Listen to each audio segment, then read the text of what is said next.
everyone, Forever Lego Studios here, back again with another video. And guys, welcome to week 9 of building Kamino in Lego. I'm super excited to bring this week's episode to you guys. And I do want to quickly point out that this week's episode is going to be a bit shorter than others because this past week I've just been really busy with work. I just didn't have as much time as I would have liked to actually get more progress done. Another big thing is I ran out of a really key piece to actually building these pillars. And I can't really build the pillars until I get those pieces, and I've tried going through my collection and just nothing really I can spare from. But and again, I'll get in more depth what I mean by this in just a bit. With that said, I did get some more progress done with actually outlining where these last few pillars are. There's going to be 5 more pillars than originally was planned. Originally I only planned 3 and making 3 more for the last section, but turns out there's going to be 5. So I'm excited to bring you this week's episode. If you're still enjoying this series, definitely show your love by smashing that like button. And yeah, let's get on today's episode of Building Kamino. Okay guys, so starting off the video like I always do, it's basically giving an overview look of the mock. And this is what Kamino is looking like right now. Honestly, I'm very happy with how the mock is looking. Again, I can't wait to fill in more water once that happens, to kind of give a more overlook of the water planet that it is. Now, like I mentioned at the beginning, the main focus was kind of just mapping out these final last pillars, and yeah, there originally, like I said at the beginning, there was only supposed to be 3 more. Basically that one, and that one. The idea was, again, there was only supposed to be 1 pillar holding up the central area, and well, I've already gone over this, so I'm not gonna rehash that. But yeah, this is what everything's looking like. Now, that one piece I was mentioning at the beginning that I completely ran out of this, and this is definitely my fault because I meant to put an order for this like I think a week or so ago. And basically, as you can see right there, you have this is just for the time being until I get those jumpers. Basically, those 2x2 plates are actually supposed to be 1x2 jumpers, and I completely ran out of them, and those are very key to actually getting these, built. Without those, I kind of can't continue because with all these like hinge pieces and all that, it just won't connect with the standard plates. So hopefully, well, not even hopefully, this week I'm making sure that I order I'm thinking about just ordering like either 50 or 100 just in case. That way I've got like plenty on hand. But yeah, these are all the areas that these pillars are going to be, and as you can see, this is filling out the map, or at least mock, pretty well.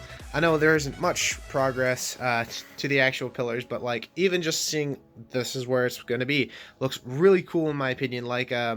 Just the idea of that, like I said, the central building is going to be quite large, and just seeing it right now, seeing, okay, those 2 pillars are going to be holding up one half, these 2 ones are going to hold up the other half, and just seeing the idea just blows my mind. That's going to be how large the actual large I guess central building with the interior is going to be, which is pretty nuts in my opinion.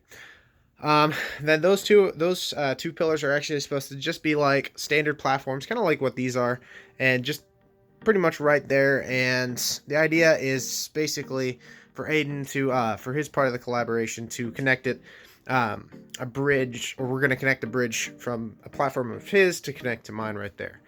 So that's really exciting. If you're curious about that last pillar over there, I actually have a really cool idea, and I wanted to run it by you guys. I have an idea of what would you guys think of using that pillar as kind of like a crumbling, broken one, or being destroyed by one of those, I think it's called a Separatist Trident ship. It's basically the large brown squid ship that they used on the Battle of Kamino. Basically, my idea is that's going to be the platform where Obi-Wan and General Grievous is fighting, and basically, while they're fighting, this Trident droid basically collapses the platform and the pillars and all that, so it's all crumbling down. So that's what I'm thinking about putting there, because that's a bunch of open space, and I think that'd be such a really cool idea, because you got these platforms with battles going on, and then you have that one right there with a giant vehicle collapsing on Jedi General Obi-Wan Kenobi and General Grievous. I don't know, I think that'd be really cool in my opinion. Plus I'd have rummage from the broken bridge, breaking parts, having it kind of floating in the water, making splashes, and all sorts of things. So I think that'd be really cool. I don't know how I'm going to do it because that's going to be very difficult, making this thing kind of crashed and make it look good, because I don't want any colorful items like a colorful filler brick or anything like that kind of showing. So I'm going to have to put some time into that, but I'm super excited to actually work on that one specifically. Now, for a bit more progress, this was kind of just touching up. Basically, I just filled in the gaps that, were previously finished, or not finished. And basically, that just matches up with, that one. So both of these are now fully complete. It looks really nice, and I don't know, I'm really loving how Kamino's done. I still need to finish these like antenna things, or I can't remember the precise name of them. I got to finish those two, as well as I got to finish like the underside of the bridge. Because as you can see, there's kind of like a bit of gap right there. I need to fill in with either tiles, or I'm thinking maybe like wires or stuff like that. Basically, giving it some nice looks. But other than that, yeah, that's what Kamino's looking like. Again, this Maki's just filling out really nicely, especially with the idea of those coming in tuition. So the idea of next week's plans, or this week, I'm planning on maybe finishing the antennas, the bridge, as well as maybe, hopefully I can scavenge through some old sets or old parts to see if I have any more of those jumper pieces, and kind of continue with that. And other than that, I think that's going to be it. Let's get out to that outro right now. Okay, guys, so that was today's episode of Building Kamino. I hope you all enjoyed. Again, I said it was going to be kind of a short one because it just wasn't a ton of progress, but I really didn't want to skip another week. I'm really trying to stop doing that because I don't want to take any more breaks, just because I want to continue, and I know it wasn't as much progress, but progress is still progress. So I hope you all enjoyed. If you did, definitely smash that like button, as well as if you're all new to this channel, definitely subscribe. We have some awesome videos coming along. Stay tuned for this week's live stream coming up. I think I'm either doing it Monday or Tuesday, one of the 2 days. So stay tuned for that, and let me know in the comment section below what you guys think of the progress that was made and how Kamino is looking. So other than that, hope you all enjoyed, and I will see you guys in the next video. Bye-bye.